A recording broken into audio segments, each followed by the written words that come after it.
Olá! Esse é o primeiro episódio do podcast oficial da CPT Bahia, um canal onde conversaremos sobre os conflitos por terra, água e território no estado, o avanço dos empreendimentos capitalistas sobre as comunidades tradicionais, o combate ao trabalho escravo, a agroecologia e temas relacionados ao trabalho pastoral. A partir de agora, todos os podcasts gravados pela Regional Bahia da Comissão Pastoral da Terra estarão disponíveis no Spotify e também continuarão sendo disponibilizados no nosso canal no YouTube. E para inaugurar esse podcast, vamos celebrar o Dia Mundial da Água, comemorado em 22 de março, com um debate sério e muito importante. Eu sou Raíza Lima e hoje contamos com a presença de Rubens Siqueira, assessor da CPT Bahia, que em sua longa jornada de trabalho e luta já foi coordenador nacional da CPT e faz parte da Articulação Popular São Francisco Vivo, que luta pela revitalização verdadeira do Rio São Francisco. O tema da nossa conversa é Salvem Nossas Nascentes, Salvem-nos das Enchentes. Um debate a respeito do avanço dos empreendimentos minerários sobre os territórios tradicionais na Bahia. E ainda uma breve análise sobre as enchentes que assolaram diversas cidades da Bahia, Tocantins, Minas Gerais e Rio de Janeiro entre o final de 2021 e início de 2022. Olá, Rubem! É uma enorme satisfação conversar contigo hoje. Afinal, você tem um importante acúmulo sobre as questões das águas no nosso estado. Então, olá, Raíssa. Olá a todos que nos ouvem.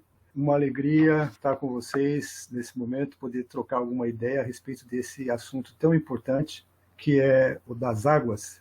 E nós estamos nos aproximando, da Semana da Água e do Dia Mundial da Água, que é o dia 22 de março. E esse assunto vai estar na pauta de todo mundo, E seria bom a gente até se perguntar, o que levou a ONU, a Organização das Nações Unidas, que é a grande organização de mais de 190 países de todo o mundo, criar esse dia, em 1992. E é interessante se perguntar porque é certo que tem uma preocupação crescente com a água, qualidade, quantidade da água, com o acesso, poluição, perda hídrica, o saneamento, tudo isso em torno do assunto da água.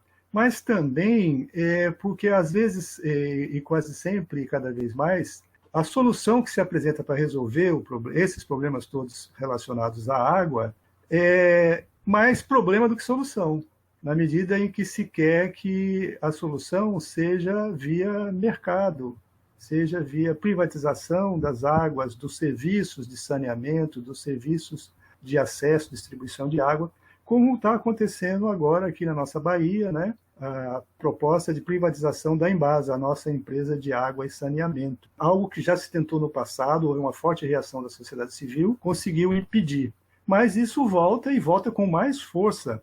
Acho que é importante, sim, nesse dia, a gente aprofundar a discussão a respeito disso, do problema mais longe, mais perto de nós, relativo a coisa tão importante, a mais importante de todas, que é a água. Pois é, Rubem, 22 de março, é o Dia Mundial da Água, uma data escolhida para se difundir o debate sobre a preservação desse recurso natural que é tão fundamental para a sobrevivência de todos nós. Mas na contramão desse debate, os empreendimentos de mineração, de eólicas, agronegócio e tantos outros vêm avançando sobre as áreas de preservação, parques eólicos, territórios de comunidades tradicionais que, inclusive, protegem diversas nascentes aquíferas e que muitas vezes, inclusive, dependem delas para sobreviver. Então, diante desse panorama, de avanço desses empreendimentos, como é que você tem avaliado, a partir do seu trabalho, o avanço desse panorama durante a pandemia?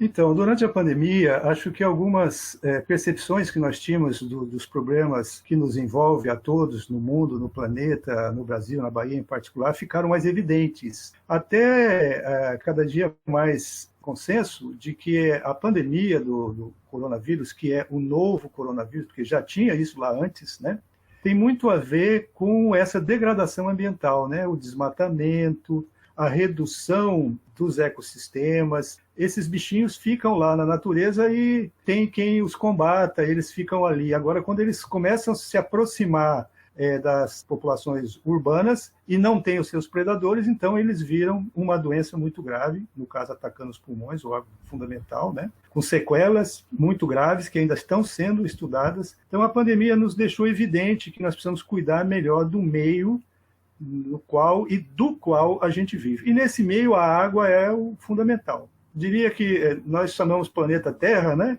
Mas 70% do planeta é terra, não é terra, é água, né? Devíamos chamar planeta água, né? E é fundamental para a existência desse planeta, de toda a vida, seja vegetal, seja animal, humana e até mineral, a quantidade e a qualidade suficientes dessa água, que a gente poderia dizer que é o sangue da Terra, né? Como o sangue que corre nas nossas veias e nos mantém vivo, né? Por onde vai a água e como vai a água é por onde vai e como vai a vida, ou não vai. Boa parte das doenças chegam às pessoas, adoecem as pessoas pela má qualidade da água poluída, a água envenenada, né? Cada vez, por exemplo, mais presente nas águas que consumimos, os agrotóxicos. Isso ainda está sendo estudado, mas já tem evidências de como certas doenças são diretamente relacionadas a esse consumo de água de má qualidade, de água envenenada. Então, o ficar em casa nos fez também estar mais consumidores de água, consumidores de alimentos, de vida, e tudo isso tem subido muito o preço. Então, assim, todas as situações que a gente está vivendo, e vão se acumulando situações perniciosas, situações graves, e vão ficando ainda mais preocupantes, angustiantes, diante das dificuldades de se encontrarem soluções. Se dependesse das nossas lideranças mundiais, lideranças nacionais, estaduais, nós vamos para a hecatombe final mesmo, né? Recentemente saiu, né, o relatório da ONU, do setor que está estudando as mudanças climáticas, né, o aquecimento global, a crise climática, e é mais preocupante, quer dizer, nós iríamos aquecer, a Terra iria aquecer em 1,5 grau lá para frente, e agora já está dizendo que é 30 anos antes. Então, tudo tem a ver, as pandemias, as grandes secas, as grandes cheias que vivemos agora recentemente em vários lugares, na Bahia, principalmente, né? Tem tudo a ver com esse quadro de dificuldades e dificuldades também de enfrentar e solucionar. Pois é, né? Essa questão do avanço da atividade humana sobre os recursos naturais, nesse caso também, né? A pandemia foi um contexto em que, inclusive, os empreendimentos se aproveitaram para avançar mais rapidamente por conta desse panorama de isolamento social e ganharam mais força durante a pandemia, avançando sobre os territórios. Aqui no sudoeste, por exemplo, e no sul da Bahia, nós temos sofrido bastante com o avanço da mineração. Caetité, por exemplo, tem o mineroduto Pedra de Ferro, administrado pela BAMIN, Bahia Mineração, que tem causado sérios impactos às nascentes, né, com as pilhas de minério que vão sendo depositadas pela extração. E o pó de minério penetra no solo com a ajuda da chuva, causando a contaminação dos lençóis freáticos. E, além disso, tem também projetos de construção de barragem de rejeito, né, em uma mata nativa preservada pelas comunidades, lá na região de Caetité, que também vai causar muitos problemas, como desmatamento de grandes áreas, perda de biodiversidade, intensificação da poluição sonora, com as explosões, né, do ar, do solo e, é claro, das águas. Outra obra que a BAMIN realiza e que tem impactado os recursos hídricos é a Ferrovia de Integração Oeste-Leste, a FIOL, que em seu traçado vem desde Figueirópolis, no Tocantins, até aqui na minha cidade, em Ilhéus, no sul da Bahia, e de lá ele vem soterrando diversas nascentes, a exemplo das nascentes, por exemplo, do assentamento Bom Gosto, em Itariri, aqui perto, que eram protegidas e usufruídas pela comunidade e que agora estão se extinguindo graças ao avanço desse projeto. E, por fim, completando, né, esse complexo da mineração, as obras do Porto Sul também são administradas pela Bahia Mineração e atingem principalmente as comunidades da zona norte de Ilhéus, que são compostas tradicionalmente por pescadores e marisqueiras, que estão tendo sua sobrevivência impactada pela implantação do empreendimento. Além disso, quando o minério começar a vir, né, de trem pelos trilhos da FIOL até o Porto Sul, todas as comunidades residentes no entorno desse trajeto serão gravemente atingidas pela dissipação desse pó de minério, que vai poluir o ar, o solo e as águas. Então, é o pior dos mundos, né? Porque nós vivemos essa situação de restrição de locomoção, de acesso, quarentena. Agora, eles, como bem você colocou, eles estão se aproveitando dessa fragilização da sociedade organizada mobilizada, para fazer passar esses empreendimentos de alta lucratividade que têm a base natural e no trabalho humano os seus fatores fundamentais de realização, né? Para usar a expressão do ex-ministro lá do meio ambiente, né? Desse governo, que ele dizia que aproveitar, como está todo mundo focado, a mídia inclusive na pandemia, para passar a boiada, quer dizer, passar todos os empreendimentos que de alta lucratividade, com quase nenhuma preocupação social e ambiental. Você trouxe esse problema da mineração, que impacta a Bahia cada vez mais. A CPT está consolidando os seus dados que ela documenta, né, de conflitos do campo, deve ser lançado aí no final de abril, o relatório anual, e a Bahia ela teve o maior número de conflitos por água e o maior número de conflitos por água relacionados à mineração em todo o Brasil. Foram 43 conflitos. 39 desses conflitos foi na bacia do Rio São Francisco, né? Boa parte dela atravessada pela FIOL, como você disse, né? Boa parte dela afetada pela mineração de urânio, de ferro, em Caetité, Lagoa Real, Pindaí. Boa parte dela afetada também por mineração mais recente em Centro-Sé, no norte do estado, mineração de ferro. Então, essa conflitividade crescente também fragiliza ainda mais a população e a busca de soluções. Quer dizer, a gente vai acumulando problemas relativos à natureza, à terra, às florestas, à água, e vai diminuindo a nossa capacidade coletiva de buscar uma solução. E aí você lembrou bem, não é? Essas comunidades impactadas por esses projetos, como a FIAL, como o Porto Sul, como o mineroduto da Ação, a outra grande mineradora que vem de Minas Gerais para trazer minério por água em minerodutos, para o Porto de Ilhéus também, né? Esses empreendimentos fabulosos de alta rentabilidade, porque os custos sociais e ambientais não são assumidos, né? Eles não são considerados na decisão de implementar ou não a coisa, né? Eles passam por cima de territórios que são territórios de preservação das matas, dos solos e das águas, né? A FIOL, por exemplo, que, como se diz, vem do Tocantins e atravessa toda a Bahia até Ilhéus, ela passa por dentro de 52 quilombos, territórios quilombolas. Por quantos outros territórios de comunidades de fundo e fecho de pasto, de agricultores familiares, de ribeirinhos, de pescadores. E é um tiro no pé, podemos dizer assim, porque esses territórios são os territórios de preservação, né? São os territórios onde as matas ainda estão em pé, onde os solos ainda estão relativamente intactos, né? As águas, as nascentes, os corpos d'água estão preservados. E a gente também tem que tomar cuidado, porque então aparece a matriz energética brasileira é a hidrelétrica, né? Por conta da grande quantidade de rios que nós temos, né? O Brasil tem 13% da água doce disponível do mundo, e o mundo só tem 2,5% de água doce, né? O resto é salgada, está nos oceanos, né? Então é um privilégio, mas essa água está sacrificada nas hidrelétricas, e a gente sabe o que significa uma hidrelétrica para a população que foi atingida.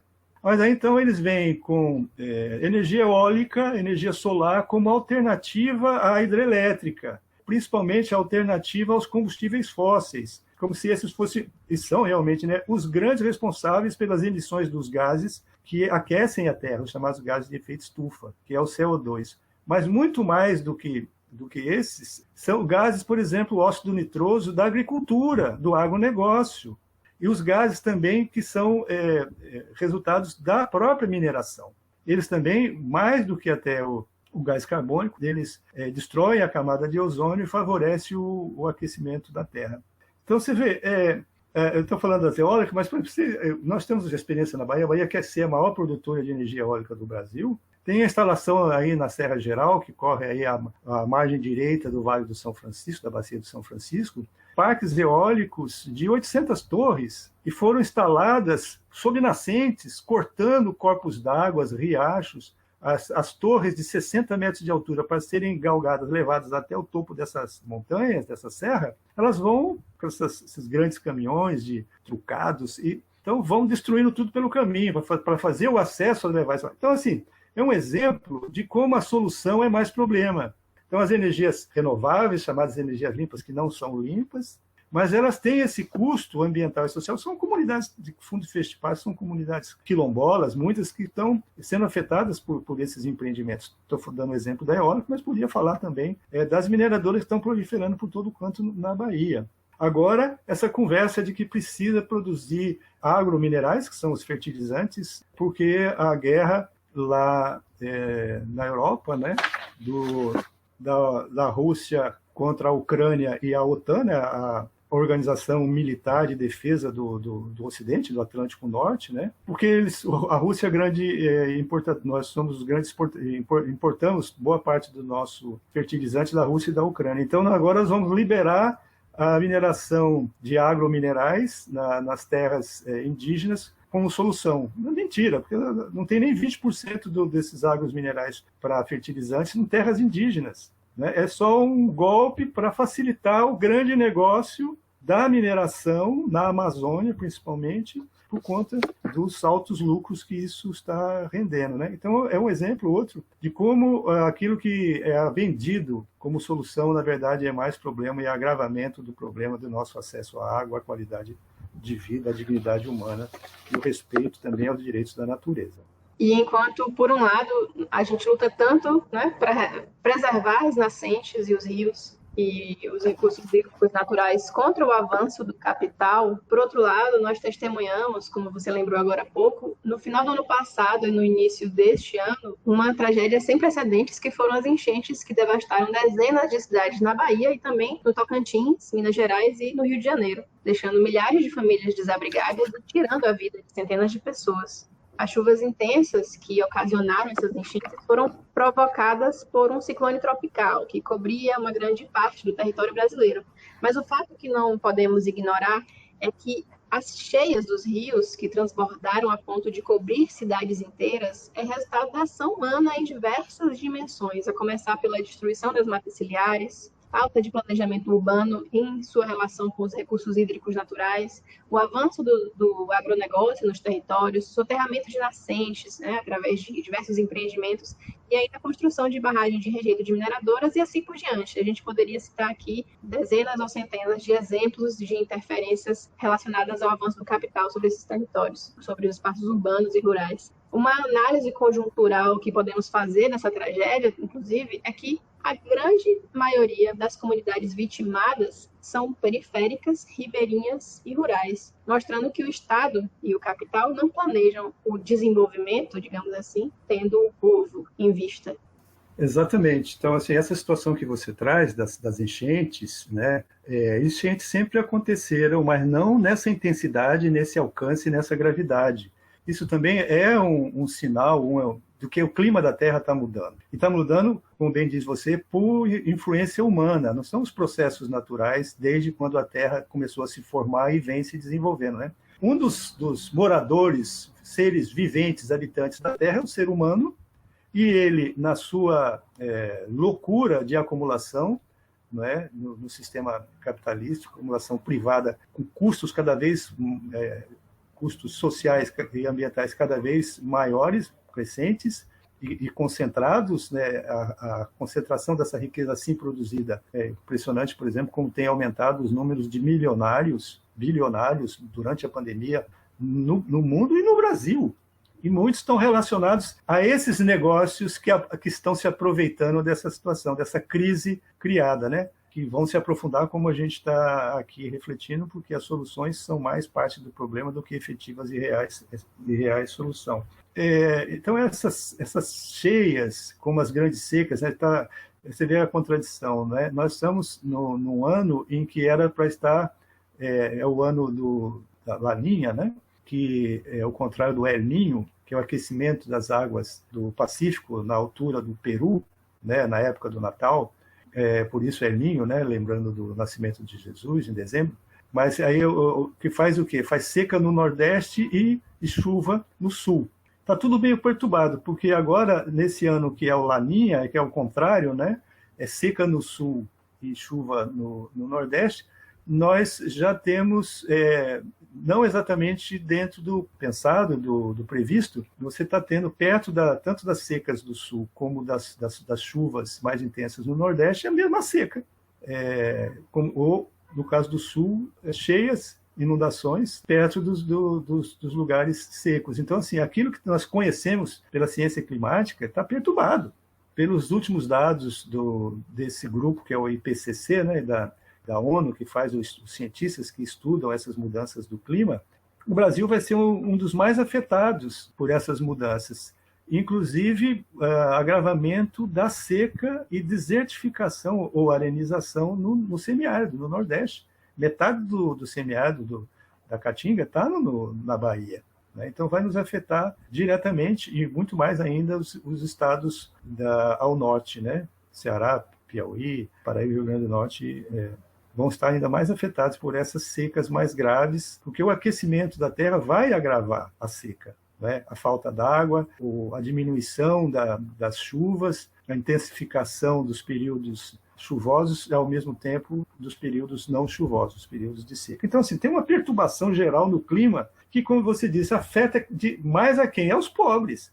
Aos pobres que não têm onde morar, a não ser numa área de beira de rio que classe média e rico não quer morar. Ou num morro, numa encosta, que com a intensificação das chuvas vai deslizar, vai matar a gente, como a gente viu acontecer. Essas cheias recentes, final do ano passado, início desse ano aqui na Bahia, né, atingiram, esses são dados de janeiro, atingiram 165 municípios aí dessa região de Ilhéus, né, do sul, do Baixo Sul, desabrigaram 850 mil pessoas e mataram 26 pessoas. Já ouvi dizer que já são mais. Tem 2 desaparecidos. Né? Então, são os pobres, como sempre, né? Os que pagam a conta dessa acumulação exorbitante, cada vez mais concentrada da riqueza, com esses empreendimentos danosos por cima de outros que já foram danosos. Então, nós estamos numa situação crítica, muito grave. Nós estamos entrando num período eleitoral e isso precisa ser assunto, precisa ser pauta da discussão, da campanha, não as promessas vazias que os políticos sempre fazem. Então, como é que a população, mesmo com essas dificuldades de mobilização atual por conta da pandemia, nós precisamos estar pautando, exigindo, cobrando, encostando na parede os candidatos para que as reais soluções possam vir para esses graves problemas crescentes que estamos vivendo e os pobres mais do que todos. Rubens, muito obrigada por esse debate tão rico. E você gostaria de deixar uma mensagem final para a gente refletir um pouco mais sobre essa Semana Mundial da Água?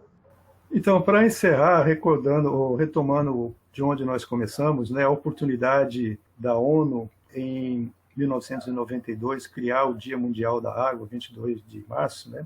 E eles também publicaram uma Declaração Universal dos Direitos da Água. Então é uma novidade, porque as águas têm direito, e hoje nós estamos compreendendo que a natureza tem direitos. Recentemente foi a Constituição do Chile que admitiu na lei maior do país, que a natureza tem direito, quer dizer, as águas, as florestas, os animais silvestres e tudo mais tem também direitos.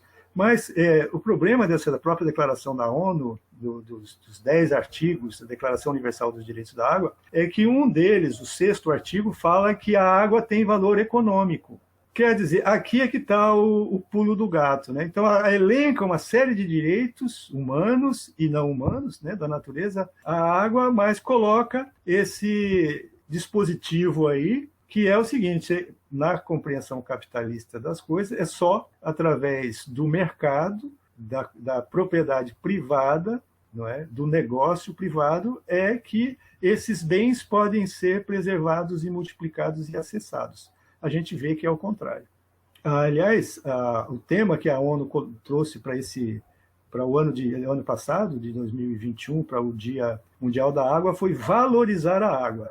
Né? É capcioso. Qual é o valor da água? É o valor natural da água ou é o valor mercantil da água? Né? Então, assim, a última mensagem, a despedida que a gente traz para vocês, agradecendo a atenção, é que a gente esteja esperto com esses discursos que prometem, que parece que vai na direção do direito, da justiça, da humanidade, da dignidade, mas por trás tem quase sempre um gancho para o negócio, para privatização, mercantilização e mais problema, como a gente tem conversado aqui, do que real solução prometida.